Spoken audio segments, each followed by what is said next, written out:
Magic Kitten, a summer spell. A tiny marmalade kitten needs a friend.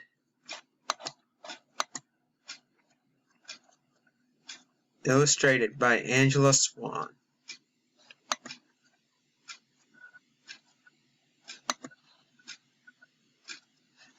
Sue Bentley's books for children often include animals or fairies. She lives in Northampton and enjoys reading, going to the cinema, and sitting watching the frogs and newts in her garden pond. If she hadn't been a writer, she would probably have been a skydiver or brain surgeon. The main reason she writes is that she can drink pots and pots of tea while she's typing. She has met and owned many cats, and each one has brought a special sort of magic to her life.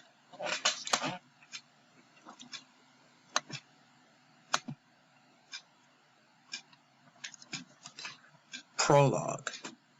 There was a flash of bright white light and a shower of silver sparkles where the young white lion had stood. Now crouched a tiny fluffy marmalade kitten. Overhead gray clouds skidded across a huge red moon. Suddenly an old gray lion ran up to the little kitten and bowed his head. Prince Flame, hurry! Your uncle Ebony comes. If he finds you, he will kill you. You must use this disguise and hide until your powers grow stronger. Cirrus, save yourself! Flame moved, his emerald eyes flashing. I will face him. Please, Flame, you must hide. Cyrus urged. Flame shivered. Hide where? My kingdom is taken. Uncle's spies are everywhere. Cirrus laid a paw on the young princess. Little marmalade head, go far away. Grow strong and wise. Return then to claim the lion throne and rid the land from this terrible evil. Something moved on the lower slopes. Flame gasped as an enormous adult lion surged upwards in great muscular bounds that ate up the wet grass. His terrifying teeth were bared. Silver sparks ignited in Flame's fur, and the kitten moved as he felt the power building inside him. Just as the older lion leapt onto a flat rock and gathered himself for a final spring, there was a bright blue flash. Flame heard a roar of rage, then felt himself falling.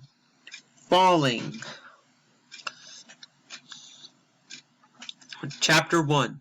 Lisa Morgan gave a sigh as the train drew to a halt.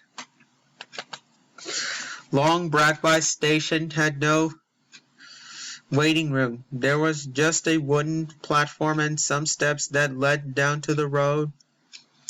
All around there was miles of open countryside. Great.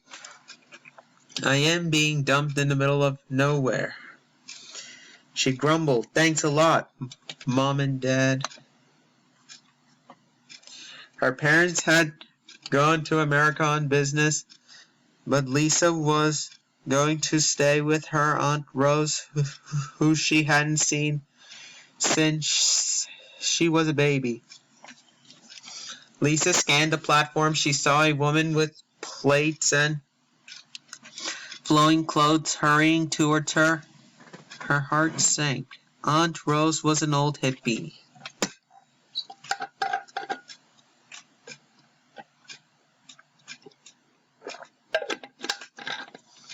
I bet she was weird ideas. She has weird ideas about food, Lisa thought glumly. She imagined being force-fed beans, lettuce, and raw carrots. She pictured herself looking all limp and pale. Wouldn't that just serve her parents right? The hippie woman smiled. She dashed straight past Leah and jumped on the train. Phew, Lisa breathed, feeling relieved but a bit disappointed. She had quite liked the idea of making her parents feel guilty for not taking her with them. Just then a voice called out, "Hi Lisa, I'm over here." A slim woman with wavy brown hair was climbing the platform steps. She wore jeans and a yellow t-shirt. She waved at Lisa. "Sorry, I'm a bit late." Rose gathered Lisa up and gave her a big hug. She then held Lisa at arm's length and studied her. "Gosh, aren't you tall for 10 years old?" "Everyone says that," Lisa murmured. "Dad says I take after him. I expect you're right." Rose's smile was warm.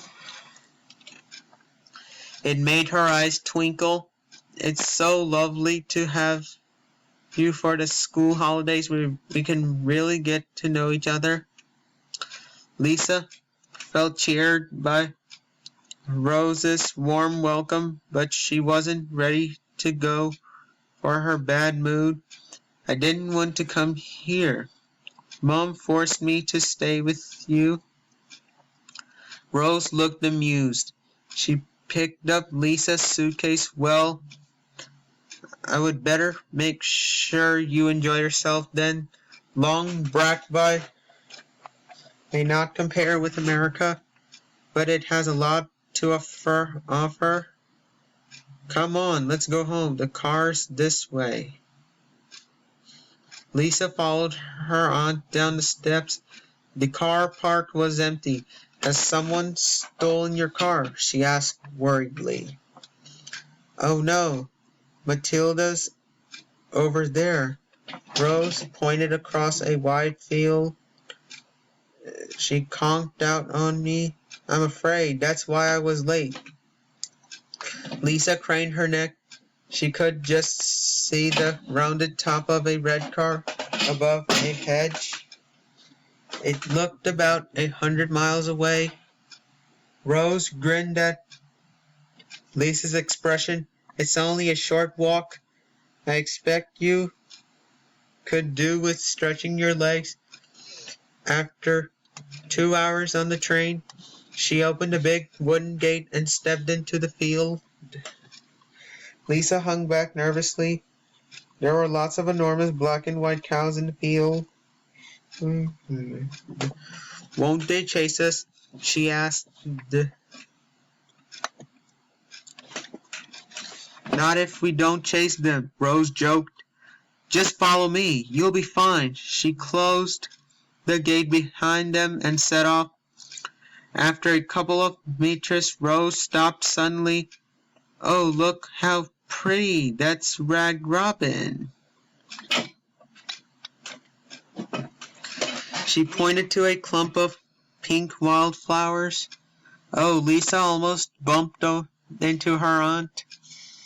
She was keeping a wary eye on the cows. One of them, which looked about the size of a bus, was staring hard at her. She was sure it was going to charge at any moment. Rose set off again. "Lisa, you would better watch out for the..." she began. Lisa's foot sank right into something soft and smelly. She skidded and almost slipped over. Ugh. How gross is that?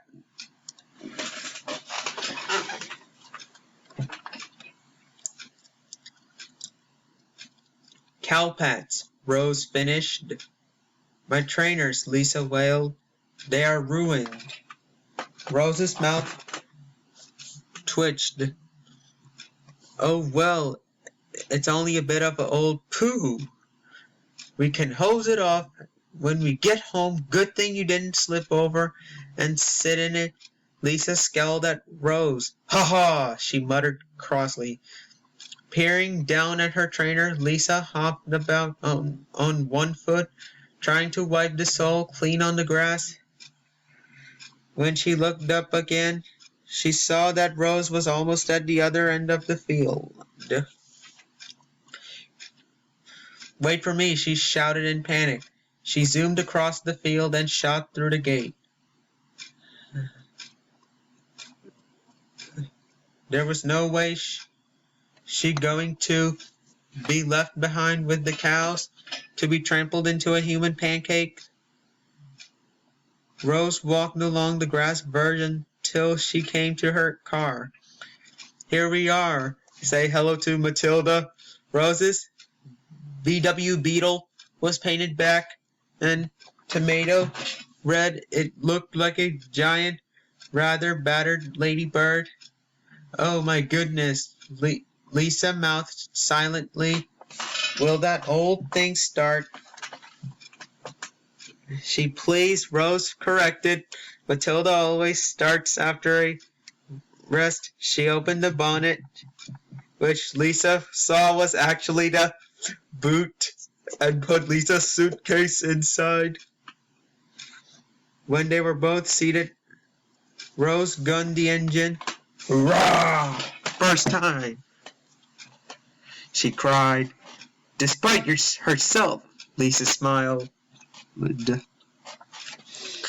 A couple of minutes later, they drew up outside a neat thatched cottage. White roses scrambled all over the honey-colored stone walls. Leave your trainers on the front step. You can clean them later, Rose said. I expect you would like a cold drink.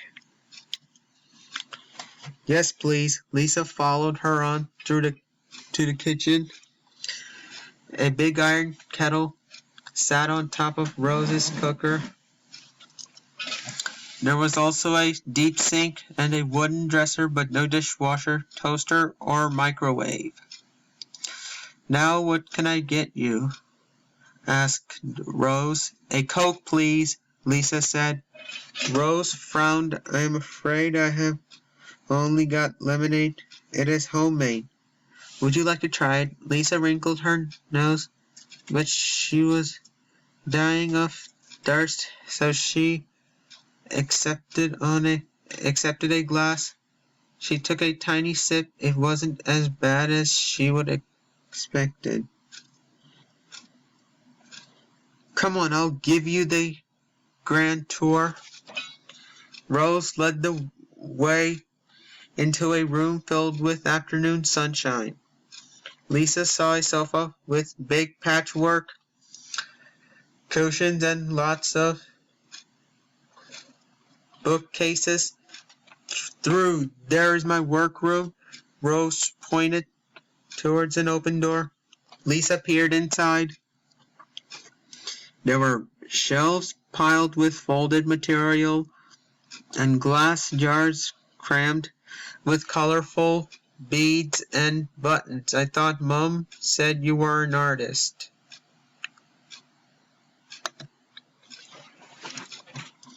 Rose chuckled. I am a textile artist. I make patchwork quilts and wall hangings.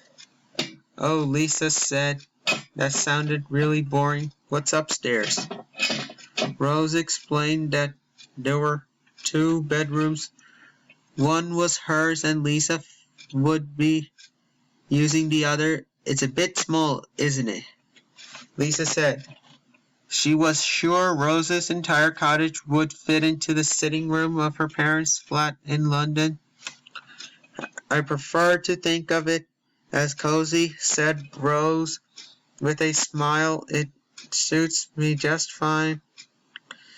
Why don't we sit down and finish our drinks before I show you your room? Okay, Lisa shrugged. She plunked herself down on Rose's squishy sofa. Something didn't seem quite right with the room. Then, with a shock, she realized why. You haven't got a TV. Oh, I don't bother with watching the box. I always have so much to do. Rose said. Lisa was speechless. She didn't know anyone who didn't have a TV.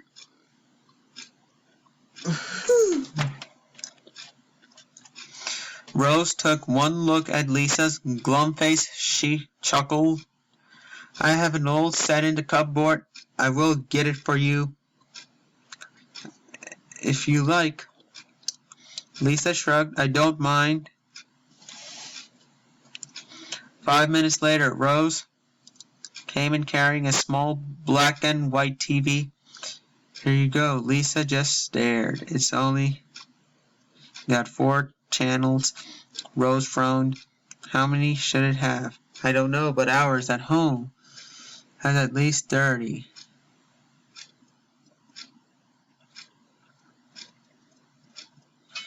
Really? Rose looked astonished. However, do they fill that many channels? Well, if you don't want it. No. I do. Lisa decided quickly.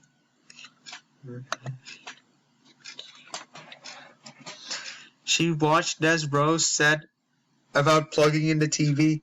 No microwave and a TV that should be in a museum. This holiday was going to be a nightmare. Chapter 2. As Lisa finished stuffing her clothes into a drawer, her aunt called up the stairs. Lisa, why don't you have a look around outside while I'm cooking supper?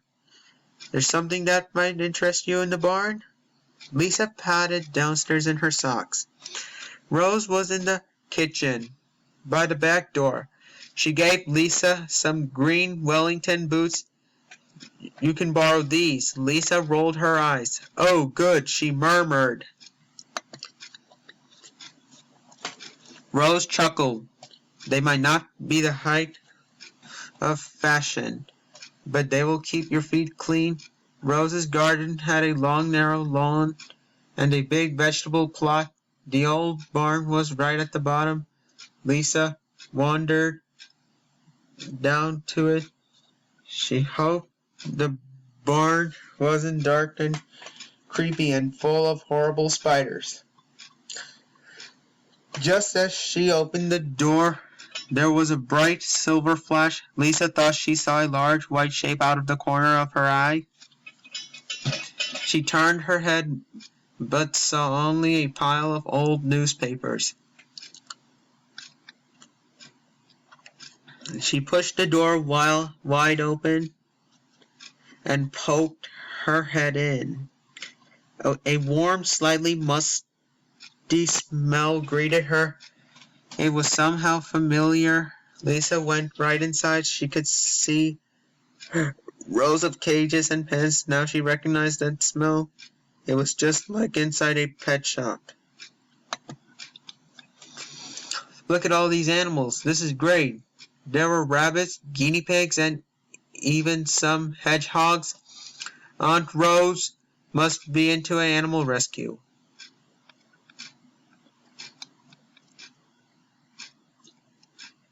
Sacks of animal food were stored on the beach. Lisa noticed a glow coming from one of the food sacks.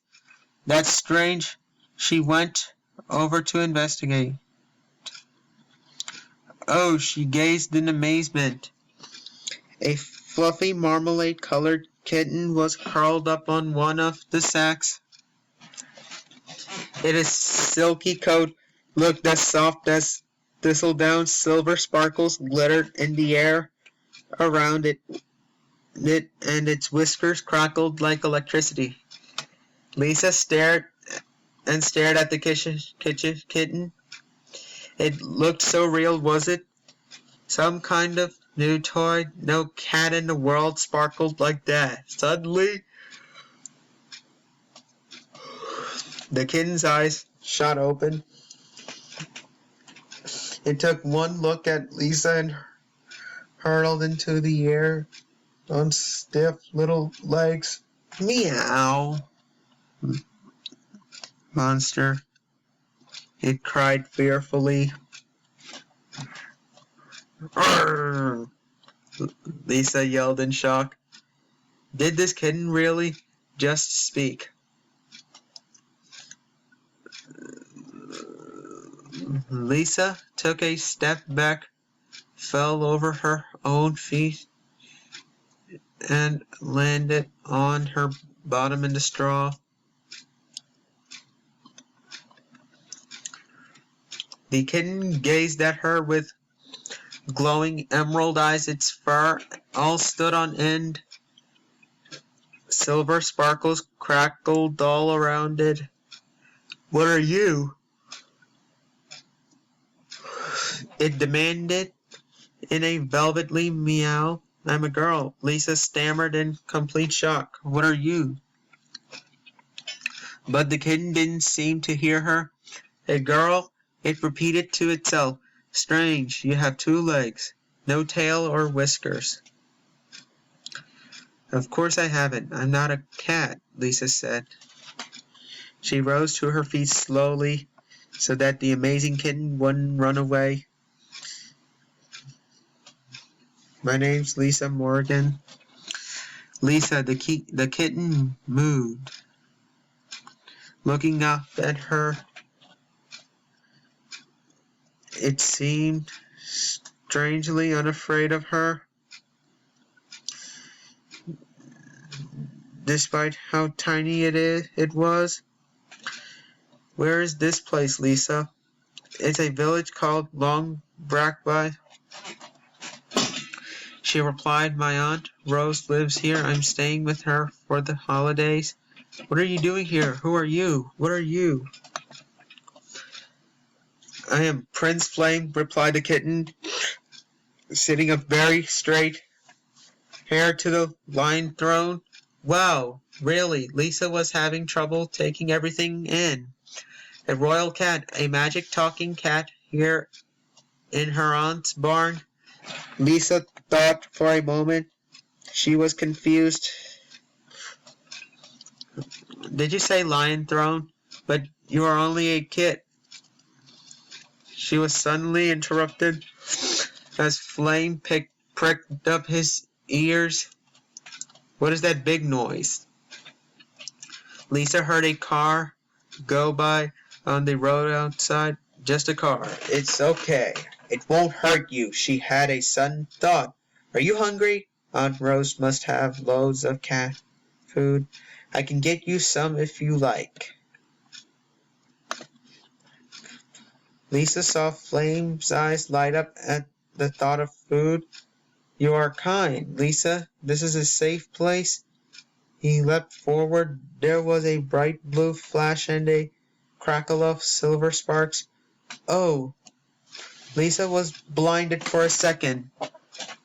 When her sight cleared, she saw that in Flame's place stood a young, regal white lion, then just as suddenly as it had appeared, Flame returned as the fluffy marmalade kitten. Flame, was that you? She gasped. You really are a lion, Prince? Flame blinked up at her with wide, emerald green eyes. I am in danger. I must hide. Will you keep me safe? He asked in a tiny new. Lisa's heart melted. Flame was impressive as a royal lion. Disguised as a kitten, he was adorable. Oh, of course I will. Picking him up.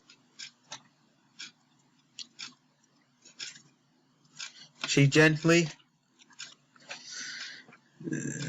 stroked the top of his head. Then she paused for a moment. But what are you hiding from? Flame placed his tiny paws on Lisa's chest and looked up at her. My uncle wants my throne. His spies seek me here. He wants to kill me? Well, they will have to fight me first, Lisa said fiercely. I will look after you, Flame, she promised. You will be my secret.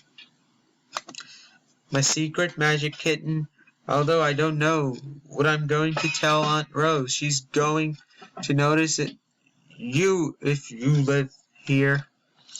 Notice who? Asked a voice at her side. Who are you talking to, Lisa? Lisa almost jumped out of her skin. She hadn't heard Aunt Rose come into the barn.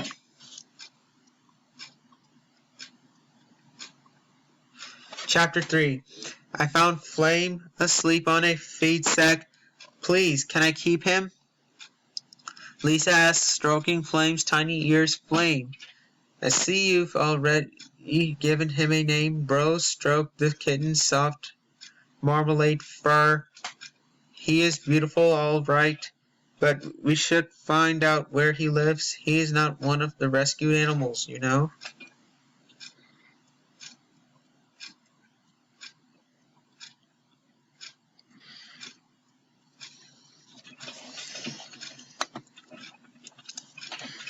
He hasn't got a home or he wouldn't be sleeping in a barn. Would he? Lisa reasoned. She had promised Flame she would take care of him, and there was no way she was letting him down. If you let Flame live here, I will do everything for him. I will buy his food out of my pocket money.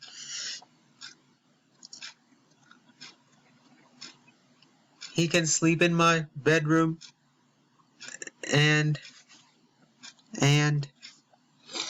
I will clean out fungi, animal cages, and everything.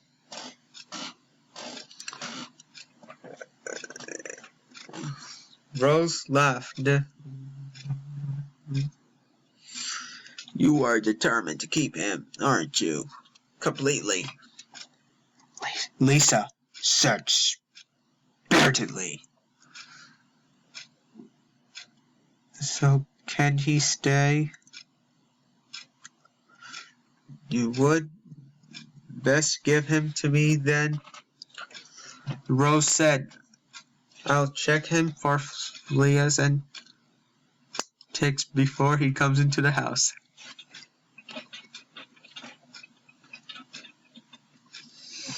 Brilliant. You can stay here. We're going to be the best of friends, Lisa whispered, giving Flame a swift hug before handing him to her aunt.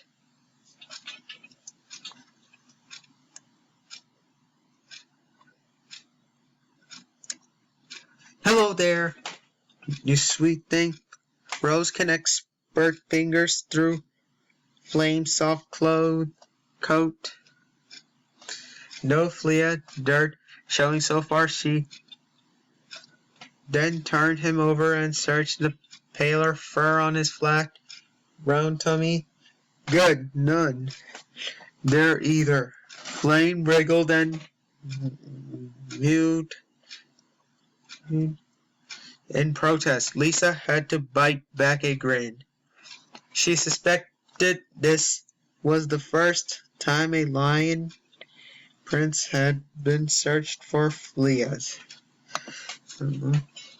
Rose finished her examination. He is clean and in very good condition. I expect he is hungry. You will find food and a feeding dish on that shelf. That's Aunt Rose. You are wonderful. Lisa hugged her aunt on impulse. Rose gave her a pleased smile. Anyone would think you would never had a pet. I haven't. Mom says it isn't fair to have animals In a town flat, Lisa opened a tin, forked food into a dish, and set it on the floor. Flame purred loudly as he munched the cat food. Well, I agree with your mom about pets, Rose said seriously. Don't get too attached to Flame. You will have a tough decision to make when you go back to London.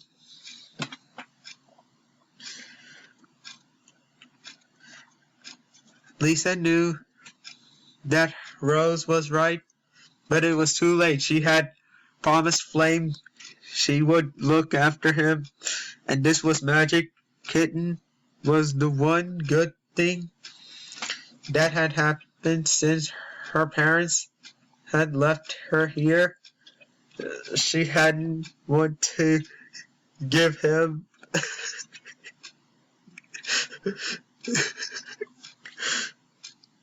Flame licked his lips when he had finished the food.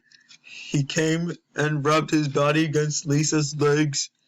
She bent down to stroke him, and he moved softly. So only she heard him. I am safe with you. Thank you, Lisa. Rose dug a scoop into a sack of rabbit food. Just time to feed this lot before supper. I will help. This wasn't exactly Lisa's idea of fun, but she was determined to show that she meant to keep her promise and make certain that Flame could stay.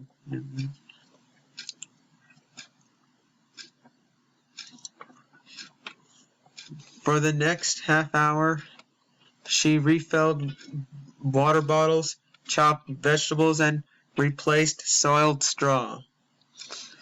Flame settled down, tucked his paws beneath his body, and dozed. Thanks, love, Rose said later, as she and Lisa washed their hands. I bet you are ready to eat. I know I am. Lisa scooped up the sleepy kitten and followed Rose back to the cottage. Rose gave her an old blanket and Lisa spread it on the sofa. Flame jumped straight up and began pedaling it into a soft nest with its front paws. A few minutes later, Rose brought heaped plates of food to the table. Arrgh! Thanks. Lisa poked the food with her knife. It was shepherd's pie with a lot of fresh green stuff next to it.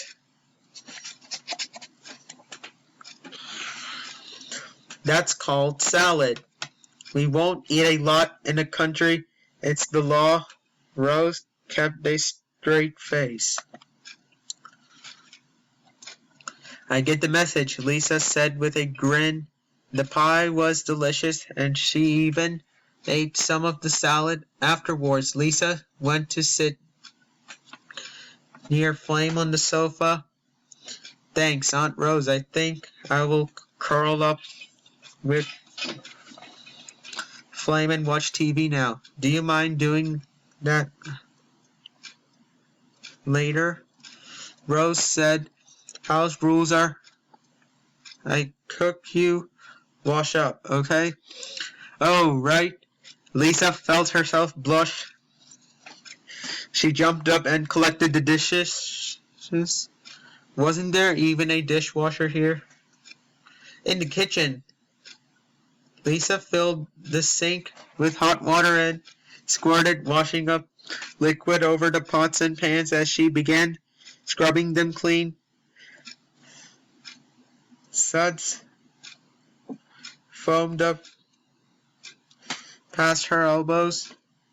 Over, she said worriedly, as more suds waterfalled onto the kitchen floor and slopped around her feet. I think I have overdid it.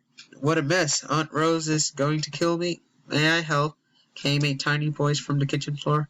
She turned to see that Flame stood behind her. His marmalade fur was fizzing with huge silver sparkles. His whiskers crackled and his eyes glowed like emerald coals. Lisa felt a hot prickling sensation down her spine. Something was about to happen.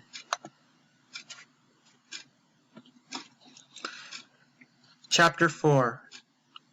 Flame leapt up into the air like a silver fireball and landed on the draining board. Sparks crackled from the tips of his ears. He waved his front paws and plates, spoons, forks, knives, and pans all dunked themselves in the suds. One by one, they jumped into the air and spun themselves dry. Lisa's eyes widened. Wow, this is so cool. Cupboard doors flew open and clean plates stacked themselves on the shelves. Drawers opened so that forks, knives, and spoons could zoom inside. Lisa watched the suds drain away. The dishcloth did a little dance as it wiped the sink clean. Another cloth shimmied across the kitchen floor. Look at them go. She clapped her hands with delight. Lisa, are you all right? There's a lot of noise in there, Rosa called from the sitting room. Oh no. Lisa's hand flew to her mouth. She waved frantically at Flame. Quick, stop doing whatever you are doing. She hissed. I'm fine, almost finished, she called to her aunt, in what she hoped was a normal voice. Crash, cupboard doors closed. Bang, drawers slammed shut. Rattle, cutlery settled into place. Seconds later, Rose popped her head round the kitchen door. What is going on out here?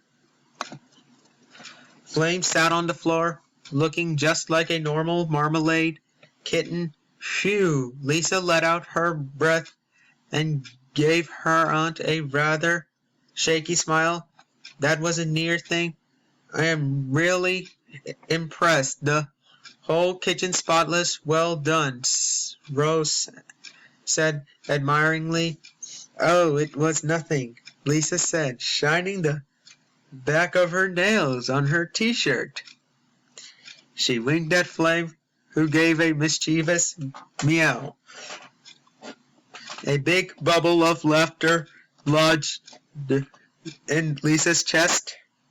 With Flame around, she reckoned his holiday might not be so bad after all. The following morning, Lisa woke early. She lay with her eyes closed, listening for the second of traffic and taxi horns hooting in impatience, but only birdsong drifted in on the fresh breeze from the open window. Lisa opened her eyes as she remembered where she was. Aunt Rose's cottage in Long Brackby, and yesterday she had found a magic kitten in the barn. He was curled up asleep in the crook of her arm. Flame purred softly in his sleep as Lisa stroked him gently. Flame stretched, then yawned, showing his little pink tongue and sharp white teeth. Silver sparks glittered in his fur. I slept well, thank you, he purred happily.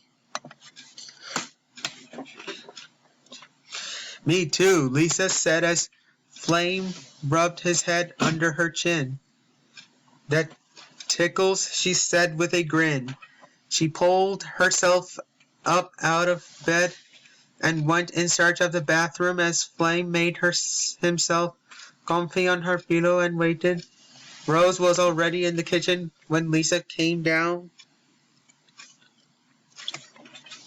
Lisa fed Flame before she ate her breakfast and then helped Rose clear up, smiling as she remembered how the dishes had got clean yesterday. Shh, I'm trying to read. Do you fancy cycling to the village store? Rose asked. We need milk, bread, and eggs. But I've got heaps of sewing to do, she explained. You could use my bike. It would help me out and would give you a chance to explore. Sounds great, Lisa said. Having Flame along would make even boring old shopping fun. Rose fetched her bike. It had a deep basket on the front. Lisa lined it with Flame's blanket and then lifted him in. There, it's just right for you. Flame purred softly in agreement. Rose laughed. You know, I think that kitten understands every word you say. She came round to the front of the cottage to give Lisa directions to the village shops. Go up Berry Road to the crossroads and turn right. You will see the White Hart Inn. The shops are just a bit farther on. You can't miss them. Rose's red and black VW Beetle was parked by the gate. Hi, Matilda, Lisa called as she cycled past. See you later, Aunt Rose. The honey scent of hawthorn filled the lane. Skylarks circled overhead, drifting on the warm water. Flame had his nose in the air, sniffing the delicious country smells. Now we turn here, Lisa reminded herself. Berry Road was narrow and lined with trees. Lisa began to slow down as she approached a sharp bend. Suddenly a brown and white pony came hurtling towards her. Lisa caught a glimpse of the rider pulling at the reins. The pony's ears were flat against its head. It snorted loudly, flaring its nostrils. Watch out, shouted the rider. I can't stop him. Lisa squeezed the brakes hard so that the pebbles sprayed the grass verge. Flame dug his claws into the basket to brace himself, but it was too late. They were going to crash. Chapter 5. Lisa's bike screeched along the road into the pony. The brakes locked and she was launched into the air. Just as she prepared herself for a very painful landing, there was a silver flash and landed softly onto what felt like a very soft pillow. Oh, she cried in surprise. She pushed herself shakily to her feet and looked down, but there was just the grass verge beneath her. That was a near thing. Flame must have used his magic to save her, but where was he? Lisa looked around in panic. In the road, she saw the pony was snorting with pain and fear. His rider was trying to calm him down. Aunt Rose's bike lay on its side in the road, the pedals still going round. Flame's crumpled blanket was lying beside it. Lisa's heart lurched. Oh no, Flame. But Flame was sitting in the gutter, calmly washing his face. He gave a pleased little meow as she bent down to stroke him. Oh, thank goodness. You're okay, Lisa said. Yeah, well, Fly's not. And it's all your fault, shouted the boy who had been riding the pony.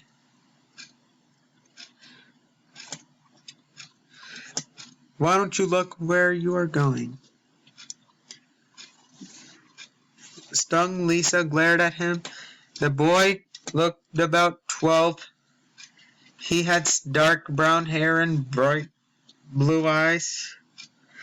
You were on the wrong side of the road, she protested angrily, picking up her bike. But the boy ignored her. Whoa, there, calm down, Fly.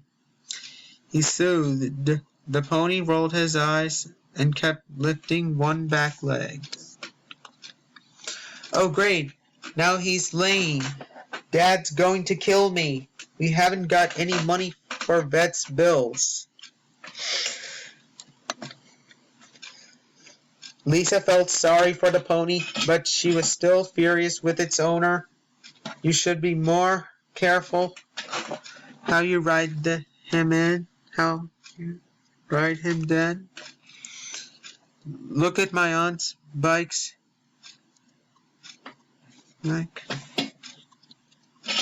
The front wheels all buckled. Flame finished washing himself. He padded over to Fly. Lisa started forward in alarm. Did Flame realize what danger he was in? Get that kitten out of the way. Fly's dead. Wary of other animals, the boy warned. Flame stopped right beneath Fly. He looked straight up at the pony, his emerald eyes sparkling. Fly shifted sideways and gave a nervous blow. Then he dipped his head. Flame purred loudly, closing his eyes with pleasure as Fly snuffled warm breath into his fur. The boy scratched his head. Will you look at that? Fly's really taken to that kitten. He ran a hand down his pony's sore leg, and his leg seems better now. How did that happen? Lisa smiled inwardly as she bent down and picked Flame up. Thanks for saving me and making Fly's leg better, she whispered. I'm glad to help. Flame licked her chin with his tiny pink tongue. Lisa straightened up. Oh well, he can't have been that hurt in his first place, she said.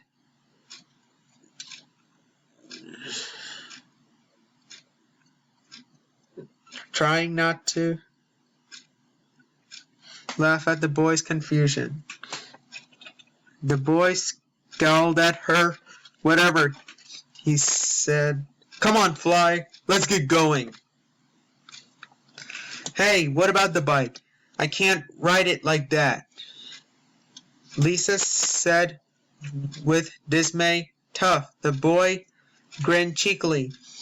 Lisa was fuming. She opened her mouth to reply just as a policeman came round the corner. The boy groaned. Oh great, it's Mike Sanders. He chucked me off the green for playing football last week. He threw a pleading glance at Lisa. Okay, I was on the wrong side of the road. I couldn't help it. Some flapping washing startled Fly and he bolted. Lisa folded her arms, so she said. The boy hesitated. I will make a deal with you.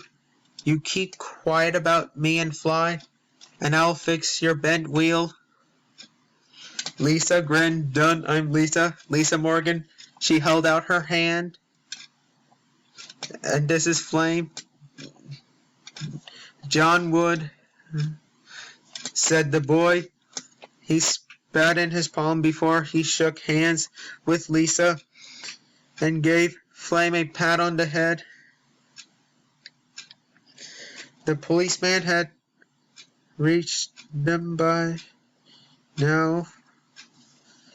Mike Sanders had fair, curly hair and a pleasant face. He took in the bike with its bent wheel and gave John a stern look. What have you been up to now? John looked down at the road and shuffled his feet. Nothing, he muttered. Lisa took a step forward. It's a good thing John came along, she said quickly. That's my Aunt Rose's bike. The wheel buckled when I fell off. John's offered to mend it for me. Was he? Mike Sanders looked surprised. Good for you, John. That should keep you out of trouble for 5 minutes. After checking that Lisa wasn't hurt, he went on his way. Phew, that was close, said John. He took hold of Fly's reins. Let's go. I live just over there. Don't say thanks for covering for me, will you? Lisa said. John laughed. His blue eyes sparkled. Okay, I won't. Lisa couldn't help laughing back. Come on, Flame. She lifted him into the basket and wheeled the bike along in a wobbly line. John walked ahead, leading Fly. Down here, John said, heading down a narrow track that branched off Berry Road. Brambles clustered with pink ting blossom rambled through the hedgerows. Peacock butterflies fluttered around clumps of nettles near a fence. Lisa paused for a moment as she looked at a large field filled with caravans beyond an open gate. John turned around. Well, are you coming or what? Flame gave a happy meow, and Lisa pushed him and the wobbly bike through the gate. Chapter 6. The oldest lady Lisa had ever seen came out of an old-fashioned caravan with fancy carving and red and yellow wheels. She waved at John and beckoned for him to come over. That's my great-grandma, John told Lisa. Come and meet her. Lisa lifted Flame out of the basket and then laid the bike on its side in the grass. Flame scampered straight up the caravan's sloping wooden steps and began rubbing himself against the old lady's long skirts. He is called Flame, Lisa told her. John had tied up Fly before climbing the steps. He gave his Gran a kiss on her cheek. Hi, Gran. All right.